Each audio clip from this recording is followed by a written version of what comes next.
Hey guys, Level Cap here. Today we're going to be talking about Soldier 76, a specific hero in the Overwatch game. And the reason why I want to talk about this guy is because he's one of the best characters, I believe, to start playing the game, especially if you're familiar with other games like Call of Duty, Battlefield, Halo. He is going to be right up your alley. He's going to be an easy transition, and he's also an incredibly good character. Now, I'm not saying he's going to hold up in the most competitive game ever. He might. I'm certainly not at that level of play yet.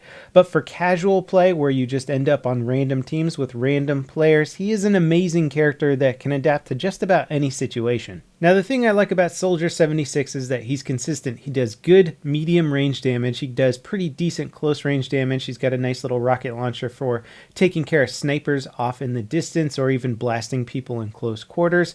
But he doesn't have a lot of burst damage, and that's to kind of balance out his character. He has great damage output over time, but if people are charging you and just rushing your position, he can't necessarily put a ton of damage output there to deal with multiple threats at a time. Some characters have great explosive devices or just crazy supers that they can activate, and those will just wreck tons of people. This is not a character that can do that. He's just a good, solid, consistent player that probably won't get too many plays of the game, but I can see him being a consistent MVP. Now, his abilities are pretty basic. Holding left shift will allow him to sprint. You can't shoot while sprinting. It's very similar to pretty much any other tactical shooter out there. And then if you right click, you will actually shoot a rocket from his gun, and that has a 8-second recharge timer on it. I think the rocket has a small amount of splash damage, but it's really most effective to try and straight shot your opponent. It can be very good for dealing with snipers that aren't expecting it to be coming their way.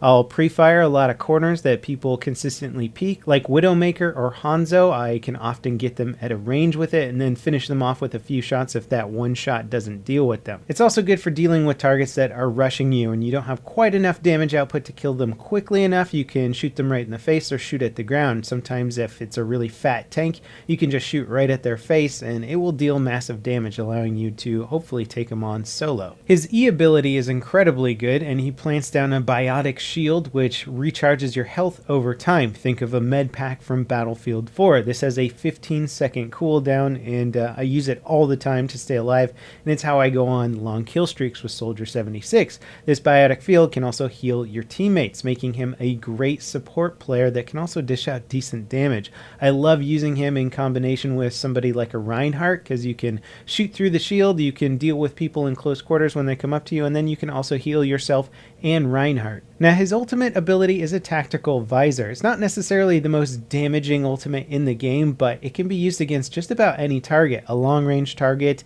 a fast-moving target, an airborne target. It will automatically lock on and target them so that all of your bullets hit. So you'll still be doing the same amount of damage that you do with your normal assault rifle, but it'll be as if you had an aimbot or you don't miss a single shot. This can even be used for taking down tanks, but ultimately I think you'll want to use it against squishier targets. Now, as I mentioned, 76 is a very versatile character, but he's also a great counter to specific characters like Pharah, who is a very, very popular character, especially on offensive charges for just getting the upper hand, raining down rockets from above. He's one of the few characters that has a hit scan weapon that can shoot into the air with fully automatic fire and hit her out of the sky. She doesn't have a lot of health, so he's a great way to sort of counter her in-air rocket abilities. Granted, she has a very good chance of taking you out as well, so it's kind of an even matchup, but a lot of people can't deal with Pharah. He is one of the characters that certainly can. Now, because 76 doesn't really have any special movement abilities, he can't get to any of the sniper perches or flank around on any of the secret passageways. He mostly just has to stay down right in the middle of the fray, which is honestly where he does the best. I mean, he's got to be able to heal teammates, and he can always put out that consistent damage as long as he's in the action. The interesting thing about Soldier 76 is that I wouldn't say he's a hard counter to any one class. He can definitely deal with Pharah pretty well, but he's not necessarily the only character that can deal with her, or necessarily the best character for dealing with her. He's just kind of a good all-around character, and if you're not sure what you want to run with, or your team seems pretty well balanced, he's somebody that you can run with and then decide if you want to keep going with him for the rest of the round or switch it up. Sometimes he's a character that I switch to also if I really really don't know what kind of strategy to bring to my team and I'm just not happy with the character I'm playing, or I'm getting wrecked as the character I'm playing, I'll switch to Soldier 76 and see how I do then. And he usually gives me a better idea of how well the enemy team is actually holding up, or if they've just been countering whatever character that I've been playing with really well, because he's again a very good all-around character, and it will let me know if they're killing me from range, they're killing me from close quarters, if they have too much tank support.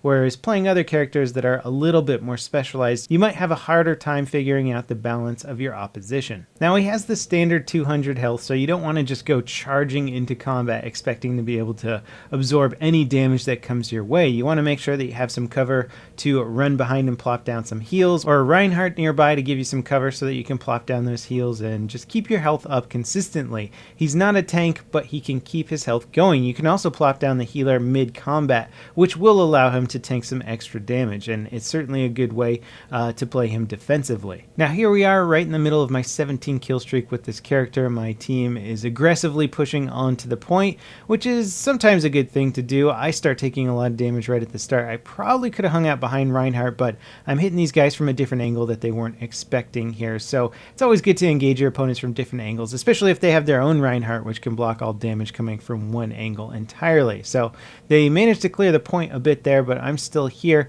Activate my super and take out the last guy on the point there, push onto it, and we managed to get the capture. And the thing about this guy's ultimate, and I know I keep calling it a super, is that you don't necessarily have to use it when you're up against a ton of players. It can be good, you can usually take down 2 characters with it, but you have to kind of know your situation, and right there I just felt like if I killed that guy there, I could get on the point and we could capture most of it before the enemy team was able to reinforce. So I sort of played that route there. It might have been more useful when their entire team came back, but I might have not been able to defeat that character without the use of my ultimate. And really there's 2 kind of philosophies about how you want to use your ultimates, and it's either in key situations where your push is most critical to try and get onto a point or defend against a really strong push from the enemy, or you want to use it frequently so you can make the best use of it throughout the round. For example, his ultimate's really good at getting kind of a guaranteed 1 or even 2 kills, which is a great way to divide up the enemy team. If you sort of separate all 6 players and you kind of keep them coming in waves of like 3,